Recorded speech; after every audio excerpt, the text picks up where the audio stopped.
नमस्कार, भगीरथ प्रयास में आपका स्वागत है। मैं हूं धर्मेंद्र शुक्ला।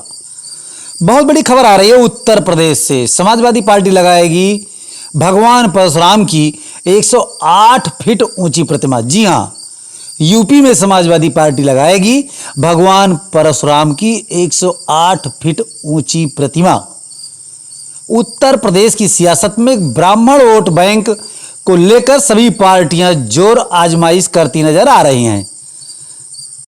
उत्तर प्रदेश की सियासत में ब्राह्मण वोट बैंक को लेकर सभी पार्टियां जोर आजमाइश करती नजर आ रही हैं।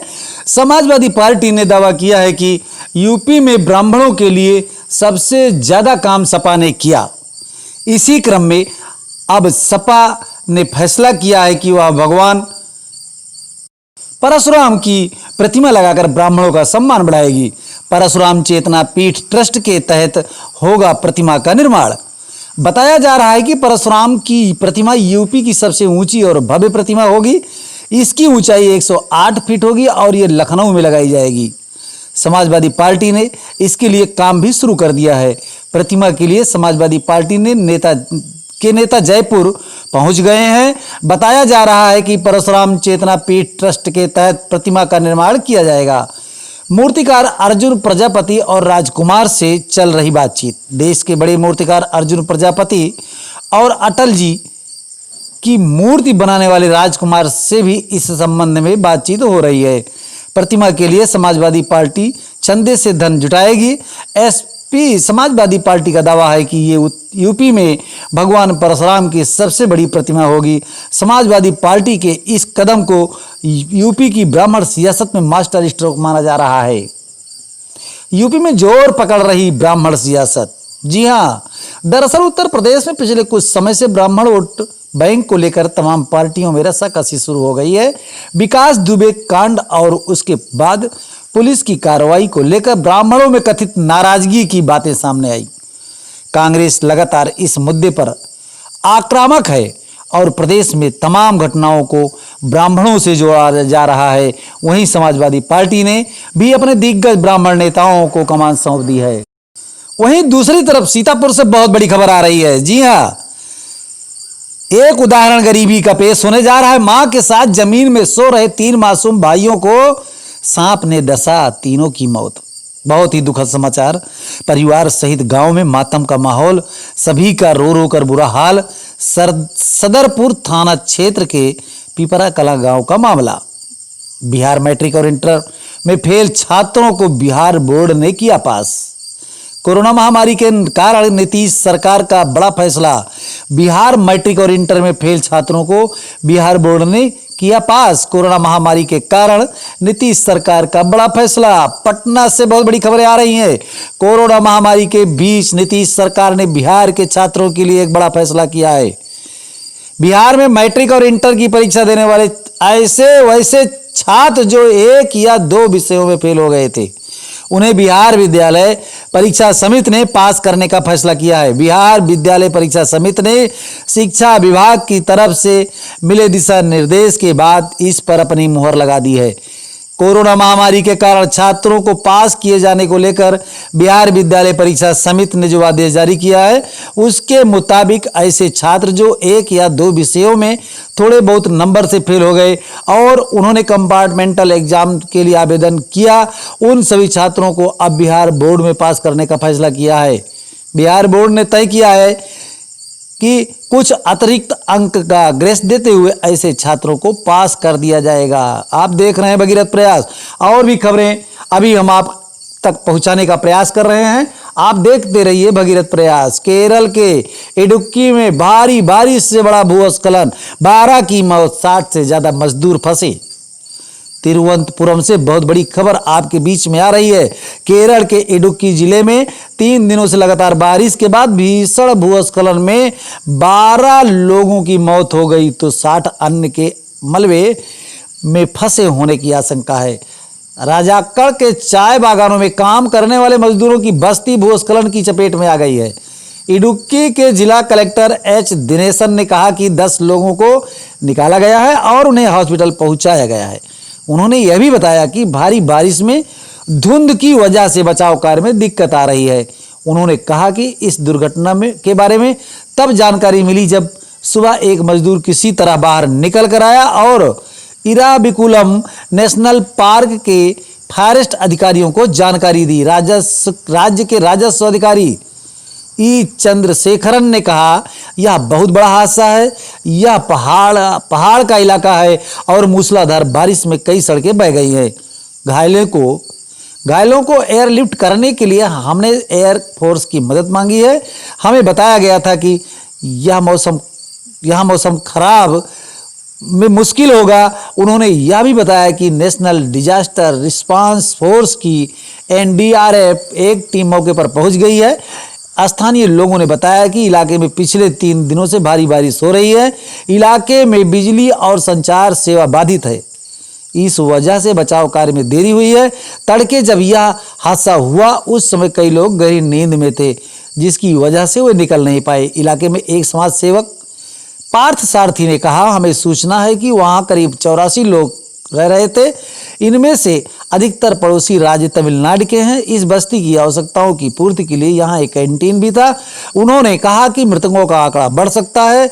जिस स्थान पर यह हादसा हुआ है वह मुन्नार के हिल रिसॉर्ट से 25 किलोमीटर दूर है, जो 2018 में आई बाढ़ में बह गया था। मौसम विभाग ने कोझिकोड, वायनाड और इडुक्की जिले के लिए रेड अलर्ट जारी किया है। 5 अन्य जिलों के लिए ऑरेंज अलर्ट जारी किया है। कई नदियों में जलस्तर बहुत बढ़ गया है।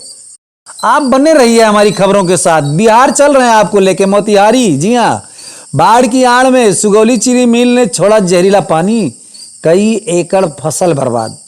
मोतिहारी जिले के सुगौली में HPCL के चीनी मिल ने बाढ़ के पानी के आड़ में मिल का अवशिष्ट जहरीला पानी छोड़ दिया है, जिस पानी से सुगौली समेत बंजरिया और सदर प्रखंड के कई गांवों की फसल बर्बाद होने की पूरी संभावना है।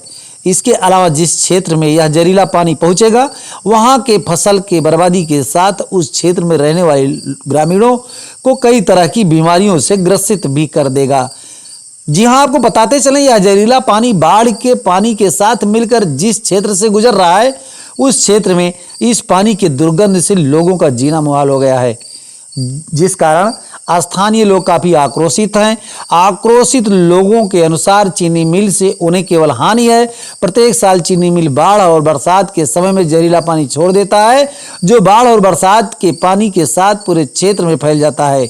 जबकि स्थानीय प्रशासन सब कुछ जानते हुए भी चुप हैं और चीनी मिल प्रबंधन उनकी बातों को सुनता नहीं है। सुगौली के रहने वाले मोहम्मद आलम ने बताया कि चीनी मिल के लाल रंग का जहरीला पानी चारों तरफ फैल गया है। हर साल बाढ़ के समय में चीनी मिल पानी छोड़ देता है, जिससे उन लोगों की फसल बर्बाद होती है और क्षेत्र के लोगों में कई तरह की बीमारियां फैलती हैं। वहीं राजन प्रसाद ने बताया कि चीनी मिल के काला पानी से क्षेत्र में कई तरह की बीमारियां फैलती हैं। इस काला पानी को लेकर मिल प्रबंधन को कई बार कहा गया, लेकिन मिल प्रबंधन ने भी कोई सुनवाई नहीं की। जबकि स्थानीय प्रशासन भी सब कुछ जानता है, लेकिन स्थानीय प्रशासन भी कुछ नहीं करता है और हर साल बाढ़ के समय में वह इस तरह जहरीला पानी को छोड़ देता है। फुलवरिया गांव के रहने वाले लोकेश कुमार ने बताया कि चीनी मिल से उन लोगों को लाभ कम और हानि ज्यादा है। काला पानी ने कई एकड़ के फसल को बर्बाद कर दिया है, लेकिन मिल प्रबंधन उन लोगों की बातों को नहीं सुनता है। उन्होंने बताया कि एक तो कोरोना से लोग परेशान हैं, दूसरी तरफ चीनी मिल ने बाढ़ के पानी के साथ चीनी मिल का काला रंग का जहरीला पानी छोड़ दिया है, जो कई गांवों की फसल को बर्बाद करेगा, साथ ही लोगों के बीच बीमारियां फैलाएगा और पशुओं को भी यह पानी नुकसान पहुंचाएगा। चीनी मिल की इस हरकत की जानकारी जिलाधिकारी शीर्षत कपिल अशोक को दी गई, तो उन्होंने कहा कि चीनी मिल के सीवेज वाटर सुगौली में फैलने से खतरा बढ़ सकता है और इसकी सूचना मिली है, जिस मामले में मिल प्रबंधक से स्पष्टीकरण मांगा जा रहा है। आप देख रहे हैं भगीरथ प्रयास, और भी खबरें हम आपके बीच में बिल्कुल आप तक पहुंचाने का कार्य कर रहे हैं। और अब लेकर चलना चाहते हैं आपको महाराष्ट्र के मुंबई शहर की ओर। मुंबई के ईडी दफ्तर में रिया चक्रवर्ती से पूछताछ जारी है और सुशांत केस के मामले में राज खुलेंगे। निश्चित रूप से लग रहा है कि राज जरूर खुलेंगे। सुशांत सिंह राजपूत केस में सीबीआई और ईडी जांच में लग गई है। अब रिया चक्रवर्ती मुंबई में ईडी के दफ्तर पहुंच गई हैं। ईडी के दफ्तर जाते वक्त रिया पेपराजी के कैमरे में कैद हुई। रिया से ईडी मनी लॉन्ड्रिंग मामले को लेकर पूछताछ करेगी। ईडी रिया के तीखे सवाल पूछ सकती है। रिया पर सुशांत सिंह के अकाउंट से 15 करोड़ निकालने का आरोप है। ईडी ये भी जानना चाहेगी कि क्यों सुशांत के अकाउंट से रिया को लाखों के ट्रांजैक्शन हो रहे थे। इस प्रकार निश्चित रूप से संभावनाएं बनती नजर आ रही हैं कि केस का खुलासा होगा। और हम फिर से आपको बिहार की तरफ लेकर चलना चाहते हैं। कटिहार के सिविल सर्जन की कोरोना से मौत, 15 दिनों से पटना एम्स में भर्ती थे। बिहार के एक और सर्जन की कोरोना से मौत हो चुकी है। सर्जन कटिहार के बताए जा रहे हैं। पिछले 15 दिनों से उनका इलाज पटना एम्स में चल रहा था और आज उन्होंने कोरोना से हार मान ली। सर्जन 25 दिन पहले ही कोरोना की चपेट में आ चुके थे। 22 जुलाई को स्थिति बिगड़ने के बाद उन्हें बेहतर इलाज के लिए पटना रेफर किया गया था। करीब 17 दिनों तक कोरोना से जंग लड़ते हुए शुक्रवार की सुबह उनकी मौत हो गई। उनकी मौत की खबर यहां पहुंचते ही जिले के चिकित्सकों एवं आम लोगों में शोक की लहर दौड़ गई है। आप देख रहे हैं भगीरथ प्रयास। मैं और भी आपके बीच में खबरें ला रहा हूं। आप बने रहिए भगीरथ प्रयास के साथ। देश के राजभवनों में यूपी का दबदबा। जी हां, गवर्नर बनी कई शख्सियतें उत्तर प्रदेश से। सबसे पहले मैं आपको बताना चाहूंगा मनोज सिन्हा बनाए गए जम्मू कश्मीर के उपराज्यपाल। देश के 7 राज्यों के राजभवनों पर उत्तर प्रदेश का दबदबा। बीजेपी शीर्ष नेतृत्व के भरोसे मंद माने जाने वाले पूर्व केंद्रीय मंत्री मनोज सिन्हा को जम्मू कश्मीर का नया उपराज्यपाल बनाया गया है। मोदी सरकार के सत्ता में आने के बाद उत्तर प्रदेश के बीजेपी नेताओं को गवर्नर बनाए जाने का सिलसिला लगातार जारी है। देश के अलग अलग करीब आधा दर्जन से ज्यादा राज्यों के राजभवनों उत्तर प्रदेश के शख्सियत का दबदबा कायम है। सबसे पहले मनोज सिन्हा जम्मू कश्मीर के अनुच्छेद 370 खत्म किए जाने के 1 साल पूरा होते ही उपराज्यपाल एलजी गिरीश चंद्र मुर्मू के इसके इस्तीफा दे दिया था, जिससे राष्ट्रपति रामनाथ कोविंद ने स्वीकार कर लिया। मुर्मू की जगह बीजेपी की वरिष्ठ नेता मनोज सिन्हा को नियुक्त किया गया है, जो उत्तर प्रदेश के गाजीपुर के रहने वाले हैं। 3 बार बीजेपी से सांसद रहे और मोदी सरकार के पिछले कार्यकाल में केंद्रीय राज्य मंत्री रह चुके हैं। हालांकि अब जम्मू कश्मीर के राजभवन में उन्हें अहम जिम्मेदारी सौंपी गई है। आरिफ मोहम्मद खान राजीव गांधी सरकार से शाहबानो मामले में 3 तलाक को लेकर सुप्रीम कोर्ट का फैसला पलटा था, तो आरिफ मोहम्मद खान ने मंत्री पद से इस्तीफा देकर राजनीतिक चर्चा में आए थे। कांग्रेस से लेकर जनता दल और बसपा से सांसद बनने वाले आरिफ मोहम्मद ने बाद में बीजेपी ज्वाइन कर लिया था। वो उत्तर प्रदेश के बुलंदशहर के रहने वाले हैं और मोदी सरकार के 3 तलाक के खिलाफ कानून बनवाने में उनकी अहम भूमिका रही है। इसी के बाद मोदी सरकार ने उन्हें केरल का राज्यपाल बनाया है। कलराज मिश्र उत्तर प्रदेश की सियासत में बीजेपी के दिग्गज नेता माने जाने वाले कलराज मिश्र राजस्थान के राज्यपाल हैं। यूपी के गाजीपुर के रहने वाले हैं और बीजेपी के प्रदेश अध्यक्ष से लेकर केंद्र की मोदी सरकार में कैबिनेट मंत्री की जिम्मेदारी संभाल चुके हैं। मोदी सरकार ने पिछले कार्यकाल में आखिरी समय में कलराज सिंह को हिमाचल प्रदेश का गवर्नर नियुक्त किया गया था, लेकिन 2019 में कल्याण सिंह की जगह राजस्थान राजभवन की जिम्मेदारी सौंप दी गई। विधानसभा सत्र बुलाने को लेकर सीएम अशोक गहलोत और कलराज मिश्र के बीच तनातनी देखने को मिली थी। अब मैं आपसे बात करना चाहता हूं सत्यपाल मलिक की। पश्चिम उत्तर प्रदेश के बागपत के रहने वाले सत्यपाल मलिक कभी जनता दल और फिर सपा में रह चुके हैं। वो 2014 के लोकसभा चुनाव से ठीक पहले बीजेपी का दामन थाम लिया था। बीजेपी ने पहले बिहार का राज्यपाल नियुक्त किया था और 2018 में जम्मू कश्मीर का उपराज्यपाल बना दिया गया। जम्मू कश्मीर में उनके रहते हुए ही धारा 370 को हटाया गया है, जिसमें उनकी अहम भूमिका रही है। जम्मू कश्मीर केंद्र शासित प्रदेश बनने के बाद मलिक को गोवा का राज्यपाल बना दिया गया। इस तरह गोवा राजभवन में अभी वो आसीन हैं। अब मैं फागू चौहान की बात करता हूं, जो बिहार के राजभवन में भी यूपी का दबदबा कायम है। यूपी के आजमगढ़ के शेखपुरा में जन्मे फागू चौहान बिहार के राज्यपाल हैं। फागू चौहान ने अपना राजनीतिक सफर दलित किसान मजदूर पार्टी से शुरू किया और जनता दल होते हुए बीजेपी और बसपा तक से विधायक बने, लेकिन 2017 के चुनाव से पहले बीजेपी में वापसी कर गए। कल्याण सिंह से लेकर मायावती और योगी कैबिनेट में मंत्री रहे, लेकिन 2019 में बिहार का राज्यपाल नियुक्त किया गया है। अब मैं बेबी रानी मौर्य की बात करता हूं, जो उत्तराखंड की राज्यपाल बेबी रानी मौर्य उत्तर प्रदेश के आगरा की रहने वाली हैं। बेबी रानी मौर्य 1995 में आगरा की पहली महिला मेयर चुनी गई थी। मेयर बनने के बाद मौर्य ने मातपुर से 2007 में विधानसभा चुनाव में हाथ आजमाया था, लेकिन हार गई थी। 1997 में राष्ट्रीय अनुसूचित मोर्चा की कोषाध्यक्ष भी रही हैं, लेकिन फिलहाल उत्तराखंड के राजभवन पर विराजमान हैं। अब मैं बीडी मिश्रा के बारे में बात करता हूं, जो कि अरुणाचल प्रदेश के राजभवन पर भी उत्तर प्रदेश का दबदबा कायम है। ब्रिगेडियर बीडी मिश्रा सेवानिवृत्त उत्तर प्रदेश के भदोही के रहने वाले हैं और मौजूदा समय में अरुणाचल प्रदेश के राज्यपाल हैं। बीडी मिश्रा का जन्म 20 जुलाई 1939 में भदोही के उनके पैतृक गांव कठौता में हुआ था। इलाहाबाद यूनिवर्सिटी से एमए, मद्रास यूनिवर्सिटी से एमएससी के बाद जीवाजी विश्वविद्यालय से पीएचडी किया और बाद में सेना में भर्ती हो गए और सेवानिवृत्त होने के बाद उन्हें गवर्नर बनाया गया है। बता दें कि इन गवर्नरों के अलावा भी उत्तर प्रदेश के कई बीजेपी नेता राज्यपाल रह चुके हैं, जिन्हें मोदी सरकार में राजभवन पर आसीन किया गया था। इनमें कल्याण सिंह से लेकर केसरीनाथ त्रिपाठी और लालजी टंडन तक का नाम शामिल है।